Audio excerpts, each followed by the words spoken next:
فإني قريب أجيب دعوة الداع إذا دعان فليستجيبوا لي وليؤمنوا بي لعلهم يرشدون.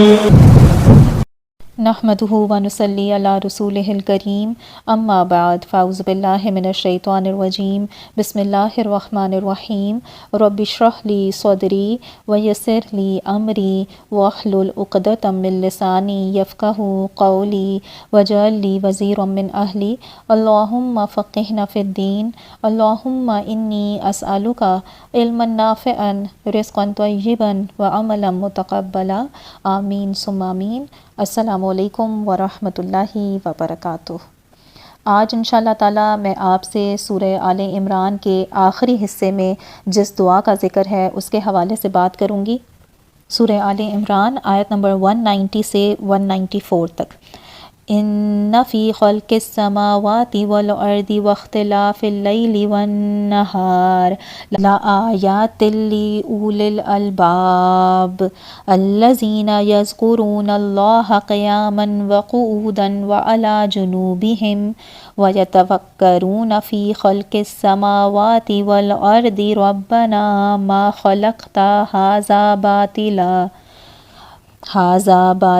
سبحانک فقنا عذاب النار ربنا انک من تدخل النار فقد اخزیتہ وما للظالمین من انصار ربنا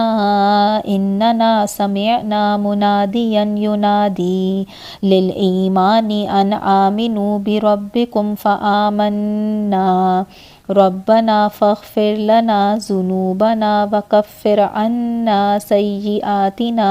وتوفنا مع الابرار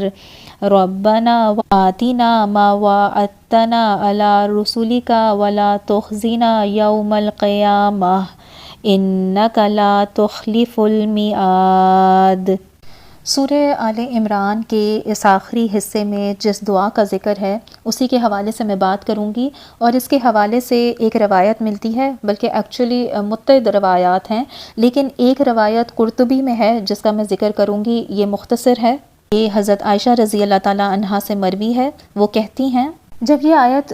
رسول اللہ صلی اللہ علیہ وسلم پر نازل ہوئی تو وہ کھڑے ہو کر نماز پڑھنے لگے. ایک اور روایت میں آتا ہے کہ انہوں نے اجازت مانگی ان سے کہ میں نماز پڑھنے کے لیے کھڑا ہو جاؤں، اور بلال رضی اللہ تعالیٰ عنہ ان کے پاس آئے اور ان کو بتانے کے لیے کہ اب نماز کا ٹائم ہو گیا ہے، یعنی فجر کا ٹائم ہو گیا ہے، اور یہ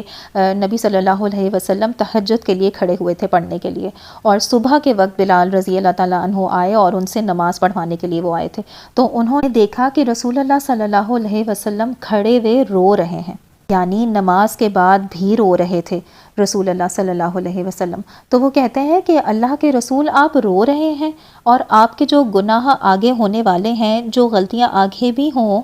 اور جو پیچھے بھی ہوئی ہوں، وہ سب معاف کی ہوئی ہیں. تو انہوں نے کہا کہ یا بلال کہ کیا میں ایک شکر گزار بندہ نہ بنوں؟ اور میں کیوں نہ بنوں؟ اللہ کا شکر گزار کہ اللہ نے مجھ پر اس وقت یہ آیت نازل کی ہے. ان فی خلق السماوات والارض واختلاف اللیل والنہار لآیات لأولی الالباب. تو پھر انہوں نے یہ آیت پڑھی جس کو ہم پڑھنے والے ہیں، اور پھر کہا کتنی ہی تباہی ہے، کتنی ہی بربادی ہے ایسے انسان کے لیے.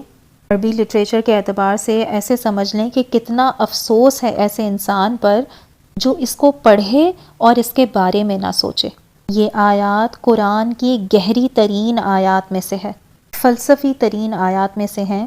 جس سے ہمارا اور ہمارے رب کا تعلق بنتا ہے. اور ان میں شروع میں دعا نہیں ہے، شروع میں اللہ سبحانہ تعالیٰ نے تو بات کی ہے ان فی خلق السماوات والارض واختلاف اللیل والنہار لآیات لأولی الالباب، کہ بے شک آسمانوں اور زمین کی خلق میں اور دن اور رات کے اختلاف میں بڑی ہی معجزانہ نشانیاں ہیں ان کے لیے جو صاف دل و دماغ رکھتے ہیں. اول الالباب، اول الالباب کا ترجمہ ذرا مشکل ہوتا ہے ہر زبان میں. لب رکھنے والے، اردو محاورے میں جیسے ہم کہتے ہیں نا کہ بات کا لب لباب کیا ہے، لیکن عربی میں اللب، جیسے امام راغب اصفہانی کہتے ہیں کہ لب اصل میں صاف عقل کو کہا جاتا ہے، پاکیزہ عقل، پاکیزہ سوچ کو کہا جاتا ہے، جو بیکار چیزوں سے پاک ہو چکی ہوتی ہے، خالص ہوتی ہے، خالص من الشواہب،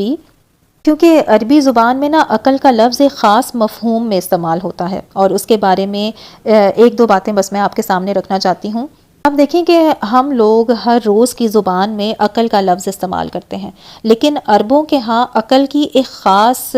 مراد تھی۔ عقل کا لفظ عقلہ سے آتا ہے، اور جیسے ہوتا ہے کہ عقلہ عورت نے اپنے بال باندھ لیے، عقال کہتے ہیں اس رسی کو جس سے اونٹ کو باندھا جاتا تھا، اور جس کو عرب اپنے سر کے اوپر لپیٹے ہوتے تھے اور اس کو اتار کر پھر جب رسی باندھتے تھے تو اس کو استعمال کرتے تھے، اس کو عقال کہا جاتا تھا،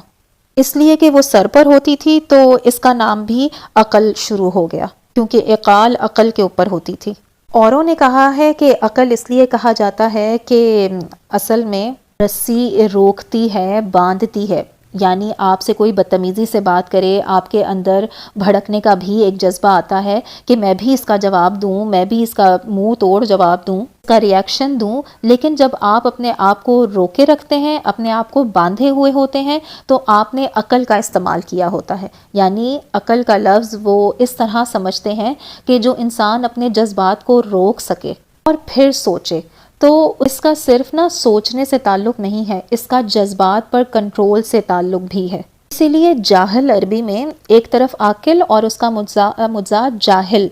جاہل اسے کہتے ہیں جو کہ نہ صرف یہ کہ جو جانتا نہ ہو یا سمجھتا نہ ہو، جاہل ایسے بھی کو کہتے ہیں عربی میں جسے نہ اپنے جذبات پر قابو نہ ہو، جس کو اپنے غصے پر قابو نہ ہو، اپنی ہنسی اپنی خوشی پہ قابو نہ ہو، اپنی بھوک پہ قابو نہ ہو، ہوس پہ قابو نہ ہو، تو یعنی جس پر قابو نہ ہو وہ جاہل ہو جاتا ہے، اور جو اپنے آپ کو ریسٹرین کر سکتا ہے، قابو میں رکھ سکتا ہے، وہ عاقل ہے۔ پھر عقل کی جو ہائیسٹ، جو اس کا اعلیٰ ترین درجہ ہے، وہ لب ہے۔ لب یعنی کہ آپ نے اپنے جذبات کو پوری طرح سے کنٹرول میں رکھا ہوا ہے، اور آپ سوچ سکتے ہیں، آپ نے ڈسٹریکشن سے اپنے آپ کو، اپنے دماغ کو نہیں بھرا ہوا ہے۔ دیکھیے کہ قدیم زمانے میں کیا ہوتا تھا کہ جو حکومت ہوتی تھی نا، یا جو کنٹرولنگ پاورز ہوتی تھیں، یا جو مذاہب بھی ہوتے تھے، وہ علم کو اپنے اندر تک محدود رکھتے تھے اور عام عوام کو وہ جاہل رکھنا چاہتے تھے۔ ایک طرح سے نا انفارمیشن کنٹرول قسم کی سوسائٹی تھی، اور اب ہم رہتے ہیں انفارمیشن ایج میں، لیکن اب کیا ہو گیا ہے کہ اب نا سوسائٹی کو کنٹرول کیا جاتا ہے انفارمیشن روک کر نہیں، لیکن اتنی انفارمیشن دو، اتنی انفارمیشن دو، اتنی انفارمیشن دیے جاؤ کہ ان کو صحیح اور برے کی تمیز ہی نہ پتہ چلے۔ یعنی آپ دیکھیں کہ ہر لمحے کوئی نہ کوئی انفارمیشن مل رہی ہے، ہماری آنکھوں کے ذریعے سے، ہمارے کانوں کے ذریعے سے مستقل ڈیٹا ہمارے اندر جا رہا ہے، یا آپ کو سوشل میڈیا کے ایڈز آ رہے ہیں، یا ٹی وی ایڈز آ رہے ہیں، یا ریڈیو پر خبریں ہیں، ایسی خبریں جو کہ اسٹاک مارکیٹ میں کیا ہوا، طرح طرح کی نیوز آپ کے دماغ میں جائی جا رہی ہیں۔ وہ انفارمیشن ہے جن کا آپ کی زندگی سے یا آپ سے کوئی لنک نہیں ہے، نہ سر نہ پیر، کسی شہر کا کیا موسم ہے، اسٹاک مارکیٹ کی کیا خبریں ہیں، اور طرح طرح کی نیوز جو ہے نا بس وہ آپ کو مل رہی ہیں، طرح طرح کے لوگوں کی باتیں جا رہی ہیں، لوگوں کے کمنٹس جا رہے ہیں، ویڈیوز جا رہی ہیں، ذہن میں اتنی ساری چیزیں بھری ہوئی ہیں، جو چیز اصل میں سوچنے کے لائق ہے نا، جس کے لیے انسان کو پیدا کیا گیا ہے، جس کے لیے انسان کو تدبر کرنے کا کہا گیا ہے، جیسے اس آیت میں کہا گیا ہے کہ آسمانوں اور زمین کی خلق میں اور رات اور دن کی تبدیلی میں بڑی معجزانہ آیات ہیں، نشانیاں ہیں صاف دماغ والوں کے لیے۔ لیکن ہمارے دماغ تو بہت تیز ہیں، ہمارے پاس آئی فونز ہیں، سیمسنگز ہیں، آئی پیڈ ہیں، لیپ ٹاپس ہیں، ہمارے پاس سوشل میڈیا اکاؤنٹس ہیں، ساری چیزیں ہیں ہمارے پاس، انفارمیشن اتنی ساری ہے، لیکن اب ہوا کیا ہے کہ اتنا کچھ ہمارے دماغ میں جا رہا ہے کہ ایک لمحے کے لیے سوچیں، آپ ساری ڈیوائسز کو چھوڑیں اور ذرا آسمان کو دیکھ کر نا اس پر غور کریں، آدھا گھنٹہ، اچھا چلیں آدھا گھنٹہ تو بہت زیادہ ہے، 5 منٹ ہی غور کر لیں۔ ہمارا نا اٹینشن سپین کم ہوتا چلا جا رہا ہے، یہاں تک کہ آپ دیکھیں کہ آپ کوئی ویڈیو بھی دیکھ رہے ہوتے ہیں یا کوئی چیز بھی سن رہے ہوتے ہیں تو اس کو 2x کی سپیڈ پر یا فل فارورڈ کر کے 2 گھنٹوں کا جو لیکچر ہے وہ آدھے گھنٹے میں سن لیتے ہیں کہ آگے چلیں، اگلی کوئی چیز دیکھیں، اگلا کوئی کام کریں۔ تو اس طرح کے انوائرمنٹ میں آپ کے لیے تدبر کرنا، غور کرنا، خلق پر غور کرنا مشکل سے مشکل ہوتا چلا جاتا ہے۔ تو ان آیات کی جب اس زمانے میں ریلیونس تھی تو اب اس سے کہیں زیادہ ہے، اور اس کو کرنے کے لیے کیونکہ اس آیت کے بعد جو دعائیں آ رہی ہیں وہ اس پر ڈیپینڈ کرتی ہیں نا، یہ پہلی بات جو کی جا رہی ہے وہ ایک طرح سے پری ریکویزٹ ہے، پہلے یہ ریکوائرمنٹس ہوں تو پھر اس کے بعد ایسے لوگوں کے دل و دماغ سے یہ دعائیں نکلتی ہیں۔ تو اگر یہ پہلی چیز ہی نہیں ہو رہی تو آگے وہ دعائیں تو پھر ارریلیونٹ ہو جاتی ہیں، ہے نا، پھر تو وہ ہمارے لیے بیکار سی ہو جاتی ہیں۔ تو اصل میں اس کے لیے ہمیں اپنے آپ کو کسی طرح سے نا ڈیٹاکس کرنا چاہیے۔ کسی حد تک ہمیں، ٹھیک ہے آپ کسی حد تک اپنی ڈیوائس کو نہیں چھوڑ سکتے، کیونکہ اب تو اتنی ایڈکشن ہو گئی ہے نا کہ آپ نے 5-10 منٹ کے لیے بھی اپنے موبائل کو چھوڑا ہوا ہے تو بے چینی سی محسوس ہونے لگ جاتی ہے، میں ذرا کچھ کلک تو کر لوں، کچھ چیک تو کر لوں، اور اس کا میں بھی شکار ہوں اور آپ بھی شکار ہیں۔ تو ہمیں کوشش کرنی چاہیے کہ ہم اس کو ذرا کم کریں اور ایک ایسا ٹائم اپنے لیے مخصوص کریں جس میں ہمیں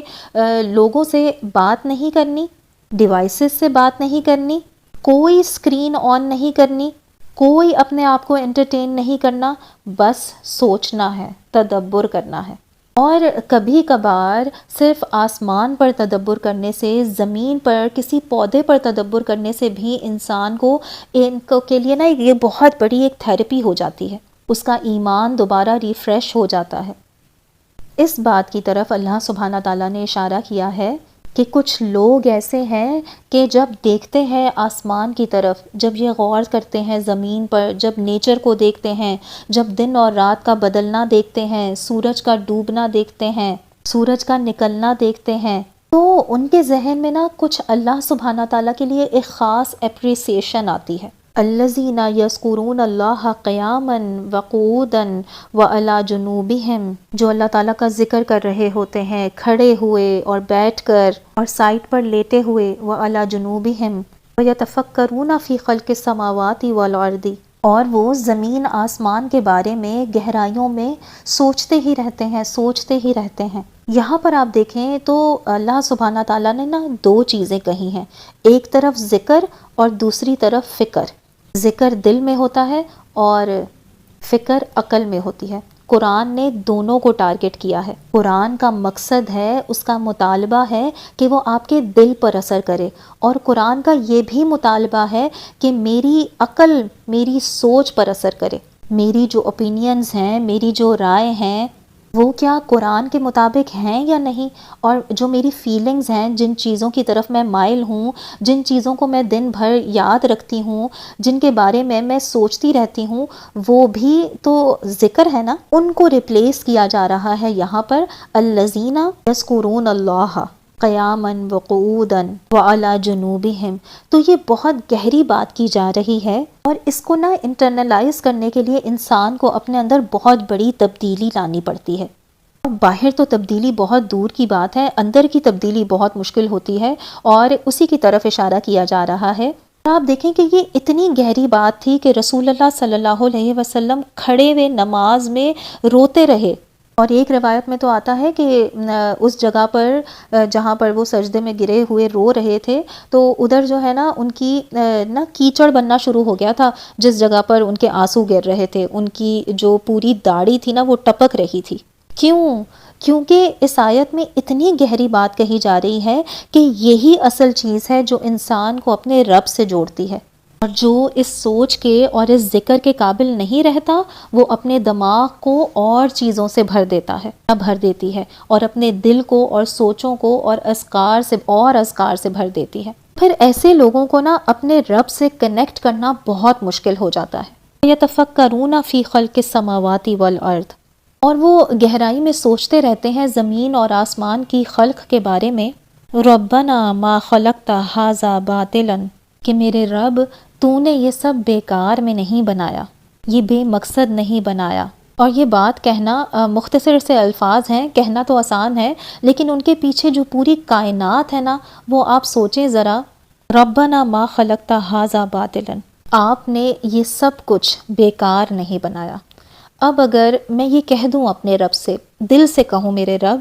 تو نے کچھ بیکار نہیں بنایا، تو پتہ ہے کیا ہوتا ہے؟ ہر بیکار چیز جو میں نے اپنی زندگی میں بھری ہوئی ہے نا، وہ بے معنی سی ہونی شروع ہو جاتی ہے، کیونکہ میرے رب نے کچھ بھی بیکار نہیں بنایا، تو میں کیوں بیکار بیٹھی ہوئی ہوں؟ میں کیوں اپنی زندگی بیکاری میں گزار رہی ہوں؟ میں کیوں مقصد پورا نہیں کر رہی؟ اگر اس نے ساری کائنات مقصد سے بنائی ہے تو میں کیوں بے مقصد بیٹھی ہوں؟ میں کیوں بے مقصد اپنے آپ کو انٹرٹین کر کے کھانا پینا کھا کے سو جاتی ہوں؟ کیوں؟ کیا میرا کوئی اور کام نہیں ہے؟ ٹھیک ہے، آپ اپنے آپ کو تھوڑا انٹرٹین کریں، اس کی بھی حد ہوتی ہے، آپ کھائیں پئیں، اس کی بھی حد ہوتی ہے، لیکن میں اس دنیا میں کھانے پینے اور صرف موج مستی کرنے، انٹرٹینمنٹ کے لیے تو نہیں آئی ہوں۔ میں اس دنیا میں فلم اور ڈرامے دیکھنے نہیں آئی ہوں۔ میں اس دنیا میں اپنے آپ کو انٹرٹین کرنے کے لیے نہیں آئی۔ مجھے اس دنیا میں رکھا گیا تھا ایک مقصد پورا کرنے کے لیے، اپنے آپ کو پہچاننے کے لیے، انسانیت کی مدد کرنے کے لیے، اپنے رب کو جاننے کے لیے، یعنی مجھے ایک با مقصد زندگی گزارنی تھی۔ اور جب انسان ایک بامقصد زندگی گزار رہا ہوتا ہے نا، تو اس میں ایک ایگزرشن ہوتی ہے، تھکاوٹ ہوتی ہے۔ اس تھکاوٹ کو دور کرنے کے لیے وہ تھوڑا آرام کرتا ہے، تھوڑا وہ ریلیکس کرتا ہے، کوئی تھوڑی بہت انٹرٹینمنٹ، کوئی ایکٹیویٹی کرتا ہے۔ لیکن اب ہوا کیا ہے کہ ریورس انجینئرنگ ہو گئی ہے، اب مقصد زندگی کا کھانا پینا اور انٹرٹینمنٹ بن گیا ہے، اور کہیں زبردستی جا کر کوئی ایک آدھ بامقصد چیز کرنی پڑتی ہے، اور اس میں بھی تکلیف ہوتی ہے۔ تو یہاں پر اللہ سبحانہ تعالیٰ نے جو بات کی ہے، ربنا ما خلقت ھذا باطلا، اس میں پوری زندگی کی نا ایک فلسفی ہے۔ میں اپنے دن کے ساتھ کر کیا رہی ہوں؟ اس آیت میں کہا ہے نا واختلاف اللیل والنہار۔ دیکھیں، آسمان اور زمین تو کروڑوں سال میں جا کر بنے ہیں، لیکن اختلاف اللیل والنہار جو ہے، جو دن اور رات کا بدلنا ہے، انسان اس کے بارے میں سوچے تو ایک اور دن گزر گیا، ایک اور 24 گھنٹے جا چکے ہیں۔ اگر وہ اس کے بارے میں سوچنا شروع کر دے تو اس کو کیا پتا چلے گا، کس بات کا احساس ہوگا کہ ہر دن ایک پوری زندگی ہے، ہر ایک دن ایک 24 گھنٹے پوری زندگی ہے۔ اسی لیے جب میں صبح اٹھتی ہوں تو میں اپنے رب سے کہتی ہوں الحمدللہ الذی احیانا بعد ما اماتنا والیہ النشور۔ یہ میرے رب کا شکر ہے کہ جس نے مجھے نئی زندگی دی موت کے بعد۔ پچھلا دن ایک موت ہو چکی، اب یہ ایک نئی زندگی ہے، اور یہ نئی زندگی میں اگر میں ایک دن کو بامقصد نہیں بنا سکتی تو زندگی بامقصد نہیں ہو سکتی۔ ہر دن کو، ہر دن میں کوئی نہ کوئی ایک مقصد مجھے پورا کرنا ہے، اس میں مجھے کچھ کام کرنا ہے۔ اللہ تعالیٰ نے مجھے کچھ ٹیلنٹ دیے ہیں، کچھ عقل دی ہے، کچھ ویژن دی ہے، اس ویژن کے حساب سے اگر میں 1% اور 1% کا بھی 10واں حصہ کروں، سٹیپ تو لوں، ایک طرف تو بڑھوں، اگر کچھ اور نہیں تو اپنے علم میں ہی اضافہ کر لوں،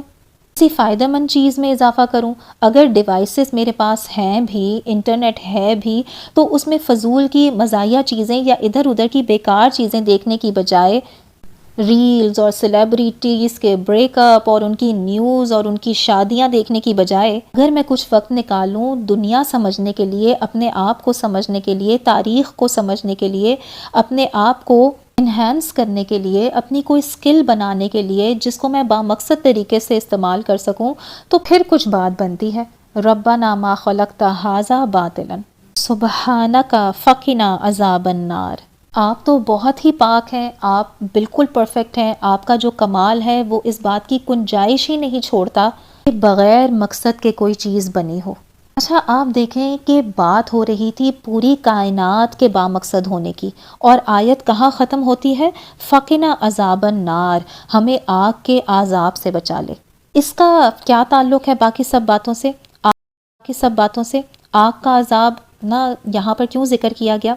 اس لیے بتایا جا رہا ہے کہ اصل جو جرم ہوگا میرا انسان ہونے کے ناطے، میں اپنے مقصد کو فراموش کر دوں اور اس دنیا کو باطل کی طرح گزارنا شروع کر دوں، یعنی بے مقصد گزاروں، تو یہ میرا سب سے بڑا جرم اور قصور ہوگا۔